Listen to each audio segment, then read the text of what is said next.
whole process is, yeah, it's grueling, it's hard, but you wouldn't have it any other way. And I think for everyone, whether it's like painting or fishing or being a tradie or running your own little TV show, you know, like everyone's like, oh, why are you even doing that? And you have no idea why, but for some reason you wake up and you're like, ding, this is what I want to do. And I just listen to myself in any given moment. I've always done that. I've never wanted to think, oh, I can't do that. Like, no, if I want to do something, I'm just going to figure out and find a way and sacrifice, or, you know, put in some other hard work in something else that leads back to me doing whatever my soul is just screaming out to do, you know? If you've been looking for the perfect t-shirt line, Inspired Tees Co. has you covered. They offer a line of awesome Christian and American themed tees for the whole family. Whether you want cool t-shirts that express who you are or want to spread awareness with shirts like their new breast cancer tee, they have something for everyone. You can also shop their Military Veterans American tees, and with every purchase from that collection, they're going to donate 15% of the profits to the Wounded Warrior Project. Make sure to visit their website, inspiredteesco.myshopify.com.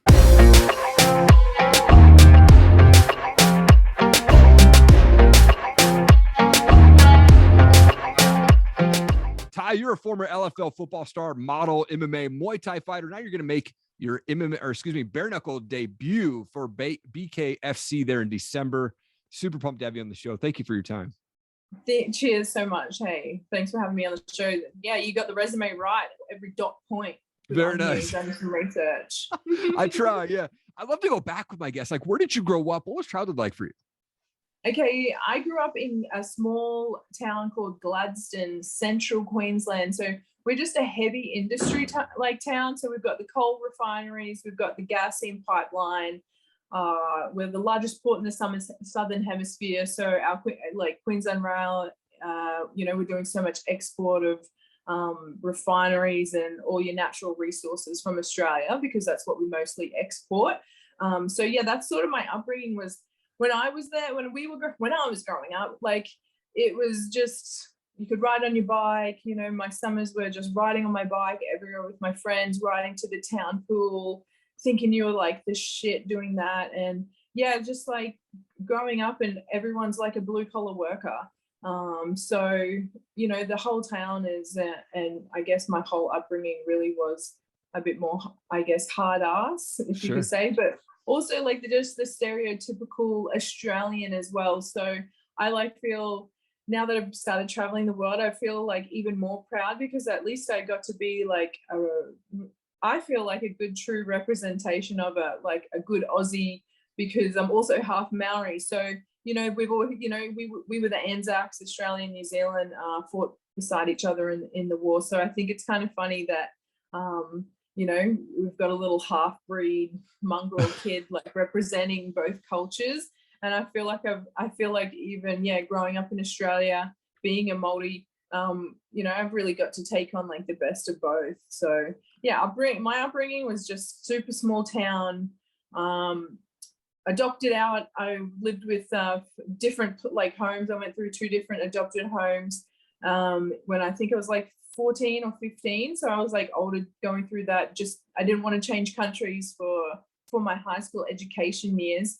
And even saying that, like I had a really good life. Like a lot of bad shit happened, but I really feel like I can proudly say I got to turn that stuff around, and like, yeah, I can be able to use, I guess, these beautiful platforms, for one, to show that people can conquer anything, and 2, like there's really no limitations. There's no limitation, and also like there's no motherfucking excuses. I hate when people are like, and I think in my head, I'm like, well, I probably got a chip off my fucking shoulder, but get in there and do some fucking hard work and you can get out of it.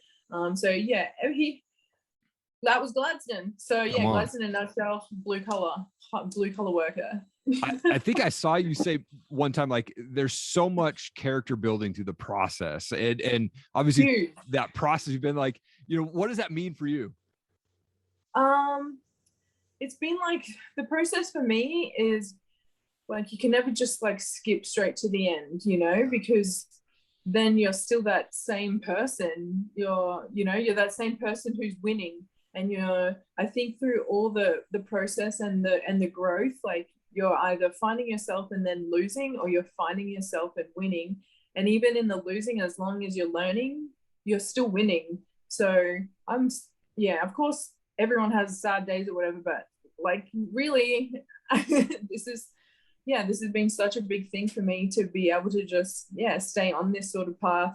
I think a lot of people think fighting is, thanks Conor McGregor for making us look like fucking superstars, but people like, until they emphasize the fact that he, was a plumber or something, or everyone else, like, you sleep on couches, you sleep at coaches' houses, you sleep in your car. Like, I've had some fucking crazy stories where even in those moments, I'm like thinking, why am I even why am I doing this? I can literally quit and go back to being an electrician or a thermographer, or, at any moment I could do that. But I think for something in myself, like, that's not what makes me happy. I always have to just enter this magnet or this call that's inside myself. And I think that's a part of the process too, there was moments that I thought, hey, should I just is this going to happen? But even if it was to never happen, maybe that was just my journey. And that's what I always believed in. I always believed in the journey of it and the growth of it.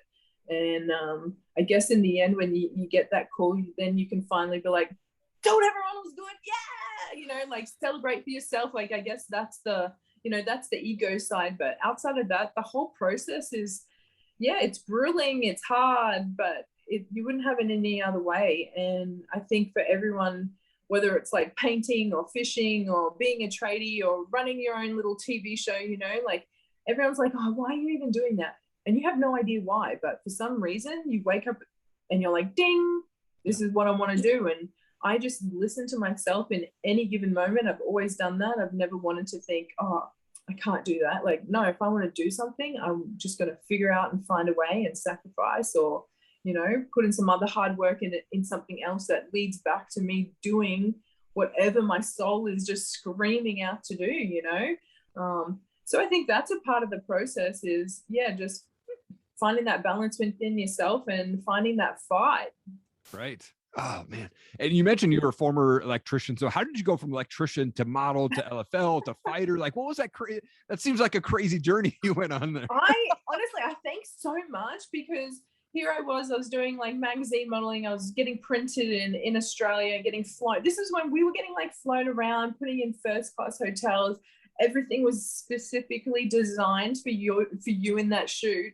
And then, that was such an exciting thing. I would wake up at like 4:30 a.m. because I had to be on job site by 7, and I would flog it down to like where all the newspapers and stuff are sold, buy my little magazine and be like, and be straight back at work. And, one thing that kept me grounded and really earthed was being an electrician. So I'd be digging trenches and crawling through ceilings and just having like rat dust and like you name it, and it's been just like either in my mouth, in my eyes, while I'm trying to like fit off anything. And I guess the bounce around for that was it came like the modeling. Obviously it's like your looks, but I have a confidence within myself, and I always knew that I've never spewed up my food. I've always eaten healthy. I live a healthy lifestyle, and I was always just so proud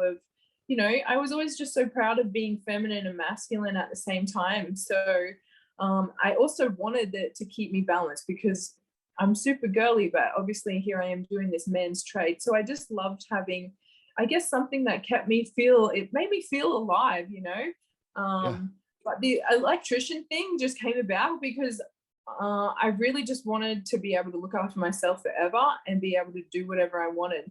And obviously I was one of the first female electrical contractors and the first female thermographer in the world. So literally, to me growing up, I was like, how am I going to do this? Like, how am I going to make my life better? How am I going to do this? And I thought, I'm going to make some man money, like that was always it. I'm going to make man money. I'm going to be the man. I'm going to look after me. I'm going to be the man. So I guess that's what made me think, I'm like, well, what do men do? And then I thought, okay, they're electricians. Lucky for me, I was a straight A student. So, that really kind of helped. And science is just one thing that I sort of like fell into. Funnily enough, I actually nearly failed the electrical part of science. I think it was like in year 10. And I remember we had to wire up this little house on a cardboard. And I remember nearly failing because it was just parallel circuits and series circuits. And I remember going, I'm never going to be an electrician anyway. And I remember pausing in that moment and I'm like, I think I just cursed myself because why, you just have those little moments where you're like, But so I think just jumping around all of that is, I've just got all of that, like just jumping around inside my head. So I just, anything that I can adapt, things that I really enjoy. And I think that's just what everybody kind of does. You just gravitate towards those, those things. And luckily for me, I've always had this crazy good luck, like no matter what, just some sort of lucky thing just comes about and I get this opportunity. Like, why would you ever say no to being flown around doing stuff with like the Supercross and Chad Reed, or be the centerfold of a magazine? And then at the same time, why would you ever say no to an electrical apprenticeship of any sorts, as well as football? All I did was get asked. One of my girlfriends, Cody, she was like, come on down, we need players. And I remember just going down there and thinking, hell yeah, I played footy my whole life, which I did. I literally played football. Football was my first toy. So how you just think so cliche and you're like, people would be like, oh, I was singing and dancing in front of the family, since forever. Football was my first toy. So I guess like football is just like in the blood. And that's I always awesome. think someone else would dream, like, I get to do things that people just dream of, or like, I don't know. And I think there's such like beauty in being able to do that, where you understand like, goddamn blessed. I mean, I think it's awesome. Like, I mean, I think that there is some luck, but you're also like an extremely hard worker. I have this quote on my wall that says, success finds those that are too busy to look for it, and like you're out there working your butt off and, doors are open, and that's so awesome. Like I mentioned, I mean, you're going to be making your BKFC debut here in December. What was the motivation behind making that transition from MMA Muay Thai to bare knuckle? And then what are you most excited about for this debut? I'm most excited about it because I really feel that with bare knuckles, it's such a new sport. And then like getting to approach it as like this new project, I feel like it's a bit more like footballer. And I honestly feel like it's been made for me. And I thought the same thing when I became a linebacker in the LFL, because in the LFL, it's 7-man aside. So it's a faster game, which is different to American, traditional American football. And growing up, I played 7-man aside tag football, which is a speed-based game. So also being rough, like I grew up also playing Red Rover, where I would just smash fucking fools. You get me? Like you were 8 years old and you're calling these people out and you're smashing fools at 7:30 a.m. before going into class. So I think with bare knuckles, I really just feel like I'm being able to adapt like what my really strengths are, which is good heavy hands, but also real fast. Like I've got real fast feet, real fast hands, and I use that as a linebacker. And I feel like that's going to be able to be used like within this sport as well. And also from being a linebacker, we would be just 2 foot away from someone and then it's on. So it literally feels like that when I've started, going toe the line and you're just this close. And I just kind of think, yes, this is just, it has this element of football. It has this element of just real, like there's something so more real about it. And I think my sort of high vibing like character and frequency that I'm always like, rah! I think in that sort of like environment, it's a place that I can be allowed to sort of flourish, because there's of course there's a rule set, but being able to just use your own athleticism in that rule set is where it's going to be so exciting to like see it kind of go down. Also, like obviously you can tell I'm probably a little bit, I'm a little bit rough, and I am hardworking. So I think for this, like the exciting part is I don't know, I've had so many girls just try me all the time, and there is such, you have to be more at peace. Like you can't fuck with someone when they've already found peace, and you can't fuck with someone when they know who they are and they know where they're going. And I always repeat that to people. I'm like, I know who I am and I know where I'm going, so I'd have people try me in all the time. For the longest part, I feel like I manifested this, because the longest part I'm just like, motherfucker, like we're not going to be fighting Muay Thai, because they asked me, if you were to just have a fight, would you probably just take them to ground, since you do MMA? And I said, if we're going to have a fight, hypothetically, ladies, I said, I'm going to walk out to the fucking car park and take my fucking gloves off, because this is not a Muay Thai rules sanctioned fucking fight. Like, you want to throw hands, then let's be big girls and throw hands. And then you kind of see people be like, why is Tai so psycho? And you think, I'm not psycho. I'm just like, why don't we make it even? Like, yeah. You get me? Right. So right. I think there's such a, this is real. Like, these are real. And I think for everyone, like, we have our own vibration that even comes out of our hands. So I think that's such a cool thing to be literally just be so raw and naked with our like, bah, bah, bah. Like, that's fucking awesome. Yeah. You know, like, I just think it's such a new game, and there's so many like new openings that can be applied from anything. I don't know. I'm really excited. So for me, honestly, it didn't even, they approached me and I literally said, because I just had enough, I was like, oh, fuck off, mate. Like, kind of, hung up. I just didn't even believe it, because within the last few weeks, I was like, I know that I want to do bare knuckle fighting. And I was like, fuck yeah, that's what I want to do. I was like, yes. And then for them to just like ring me up and call me, I thought, these people having me on, they got like literally fucking having me on. Someone from America is just like fucking with me, because this is what I've wanted. I think it's a new sport, it's a growing sport. You can see where I guess the trends of marketing, and when they're bringing in set people within the UFC or Bellator, or and there's a lot of fighters that are coming over to bare knuckle. So to be someone like, of course, I'm coming from football, but as a fighter, I haven't been labeled under one name yet. So for me, it's just exciting to come on the scene and just be Tai Emery, like bare knuckle fighting championship fighter, I get to be a part of like the growth of the women's division, which is what I'm honestly all about. Like, my whole life has been just about showing like that we can fucking do everything too, So Absolutely. I'm excited, I'm excited about being able to build just like, that women's division. And I don't know, I'm just so excited. Hey guys, this episode is sponsored by Tranquil Turtle Massage. Tracy over there, the founder, she's a small town girl from Montana, loves God, loves her family, loves her friends, loves working out, fishing, and camping. She has a passion for helping those in need and enjoys being creative with woodworking, crocheting, healthy baking, pottery, and cooking. Look, she began her massage journey back in 2010, where she graduated from massage school up in Anchorage, Alaska. She specializes in her signature massages, the Hanu Infusion and the Hanu Ashiatsu, as well as the gua sha and manual lymphatic drainage. If you're looking for a massage specialist and someone who could get you feeling good, go see Tracy down at Tranquil Turtle Massage. And while you're there, check out CDA Microblading, offering Coeur d'Alene's best tattoo brows, plasma fibroblast, tightening, and PMU services right there in the heart of downtown Coeur d'Alene. Make sure you book your appointment at pnwmobilemassage.com. And you talked about this, but there's like this big transition from like guys that are and gals that are fighting in MMA or, Bellator, UFC, that they're transitioning this bare knuckle thing. Why do you think that is? I really think it's about the support that's coming back from the promotions. For me, like, I got to be in a lot of cool positions, helping people in camps, because I'm really good with recovery and I'm good with my hands and good with like helping and working on a lot of injuries and things like that, as well as just like putting myself out there to just learn everything from the inside.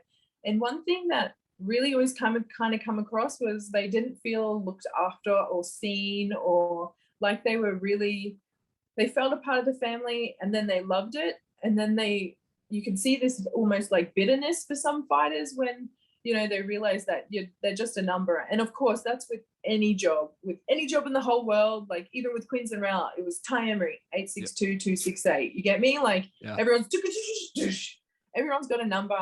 But for bare knuckles, you can see that I guess they're just trying something different. And I think the excitement, everyone wants a fucking challenge, dude. Like, eventually people who are competitors like want that thrill. Like, I know that kind of sounds crazy, but for them, they want that brand new adrenaline rush. Like, give me the new drug, you know? Like, that's just the truth. I think they're chasing a different high, and I think they're the same. There's something a little bit more raw about like this show. Yeah. And I think it's super hype. Like it's definitely got that whole more entertainment aspect. I feel like it's, it's right now the fastest growing sport in the world. And I Yeah. think that says something. People want to be a part of something cool. Yep. People want to be a part of history. And that's just the way of the warrior. Every warrior wants their name remembered. They don't give a shit about anything else. Like they want like legacy. People want legacy. Yeah. Did I also read that you're making your debut for Lingerie Fighting Championship soon? Or Yeah, I am. So those guys hit me up and I just think it's just the funniest, like I think it's the funnest little show. I think some of my girlfriends all involved and I thought, oh, is this fake as hell? Anyway, when I got to go to one of them, obviously I'm someone being in the LFL, there's a lot of motorboating, there's a lot of like, get your tits up. Obviously that's locker room Tai. That's locker room Tai who's only allowed out sometimes. But I feel like when I got to be in that crowd, like I could just be jumping in VIP on the couches being like, yeah, titties out for sure,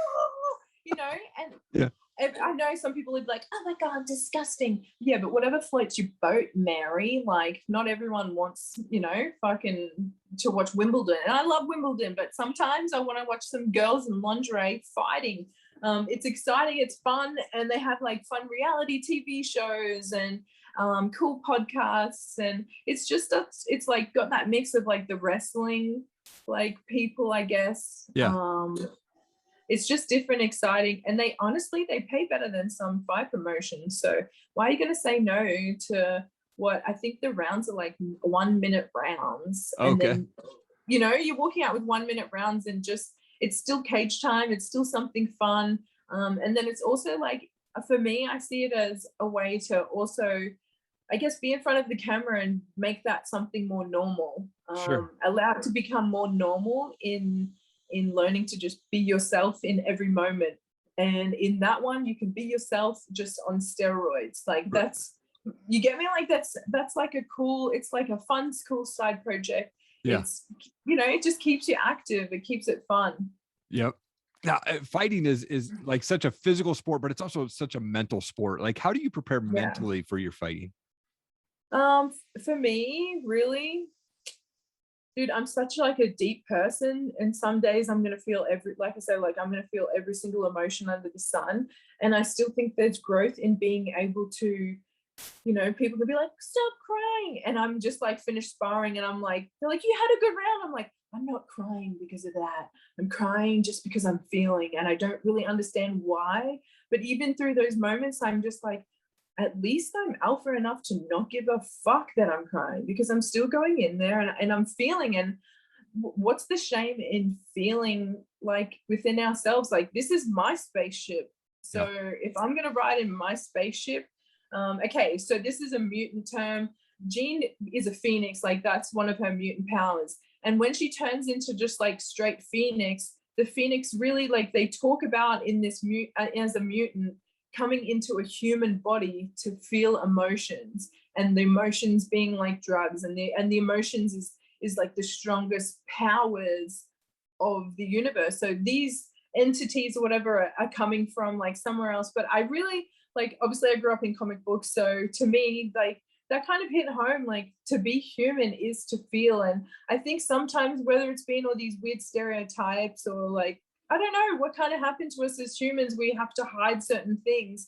And I think, I don't know, there's such a powerful thing in just being able to feel like whatever you're feeling. So for me, like for preparing for that, it's one, knowing that I have to make sure that I've got people that are supportive around me. For me, like I just need to be my normal wild self, which given terms, I'm going to be like, I'm going on a 3-day bender. Adios, boys. Like, because I'm just so straighty 180 when it comes down to everything else, where I've got, my food labeled, it's in a row. Like, so I think for me, I just have to stay my normal wild self, because I didn't grow up in normal circumstances. So for someone else, they're like, oh, why are you doing this? Just settle down. And I'm like, I cannot settle down. That is not who I am. You know, so as long as I think for me, I'm just being true to myself, and that's just like feeling whatever the fuck I'm feeling like in that moment. Because when it comes to shove, like some of the Muay Thai fights, okay, like I had no idea how I was feeling until all of a sudden, like the music starts, and then all of a sudden I'm feeling like stuff from my ancestors. Like, so I'm Maori, like, so all of a sudden I'm feeling like this different sort of energy take over me, being like ignited through this music of traditional like Muay Thai music.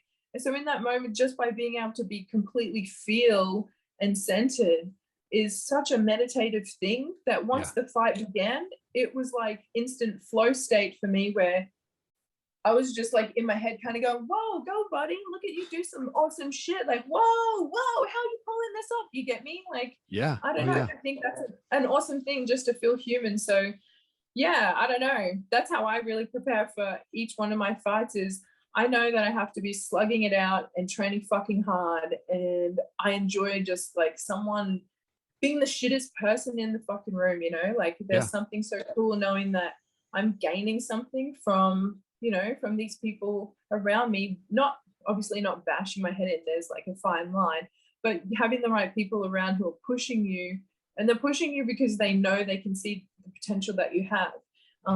So yeah, making sure like all of those are in place. I think that's like just super important. As they say, from football, they said like what happens on the field, it happens off the field. And they, you know, coming into martial arts, they have that same saying, like what's going on the mat is happening like what's going off the mat. Same as what is happening on the inside is also happening on the outside. So I think just making sure that each part of like those things are balanced and you're going in there clear-minded, like, I don't know. I think that's the way to flow state. Yeah. Oh, that's awesome. I love that. I love it. So good. I wanted to transition to some fun questions here. I've got these things called pod decks, essentially just random questions. I'll just pull one out here and hopefully it's not a flop, but we'll see how it goes here. This was interesting. If you were to die tomorrow, what little thing would you regret not doing? Nothing. I fucking do whatever I want and everything that I want. I've never lived for what ifs. I never lived for what ifs, and I've never not done like nothing just because of whatever. There's never been anything, like absolutely anything. Yeah, I'm pretty at peace with all that. I think. Oh, that's so good. I'm a big music guy, so love to ask a question like, what's the favorite type of music for you, or do you have a favorite band that you like to listen to? Okay, I can go from listening to like house, techno, to some country music, to like all like old school like System of a Down and stuff. I think if you put all the characters in a room that's my music taste, people would be like, why the fuck are the Spice Girls here? You get me? Like, totally. It just, honestly, my taste just goes from like one end of the spectrum all the way to the others. And I don't know, whatever gets my brainwaves going is what I'm really super like just connected to. But I love to dance, dude. I love it. Yeah, very cool. I wanted to also give you an opportunity to give a shout out to teammates, coaches, sponsors, anything like that. Bare Knuckle Management obviously introduced us, and very thankful for that. But I wanted to give an opportunity, just give a shout out to anybody. Just thanks to the boys. Thank you for David Feldman, like from Bare Knuckle Fighting Championship, like finding me, and to all those boys like finding me and giving me a go. All the ATT and Team Octopus guys back in America, Cabrini Jiu-Jitsu, all the extreme guys, like anyone I've ever fucking slept on their couch growing up, anyone who's given me some food, like, you know, all the small things count. Huge shout out to Phuket Fight Club here in Thailand for giving me a 6-month sponsorship and giving me 6 months to get on my feet, and 100% like cheers to everyone here in Powerhouse. It's the boys care, like our trainers like really care. You know, I fucking love my team. I think being able to have somewhere where you can flog it out every day and people like earn their respect, like that's such a huge thing. And then of course, like shout out to Lee, to my mouthguard sponsors, to Leanne, to my little sister Tani. I'm sure there's like a million people who I'm like probably, you know, should do, but also just anyone in the future who's going to allow me just to walk into the gym to learn something, and to anyone who gives me their time to teach me something that, you know, money can't pay for that. Right. You can pay someone to coach you, but it doesn't mean that they're going to give you, you know, like the salts, all the big stuff.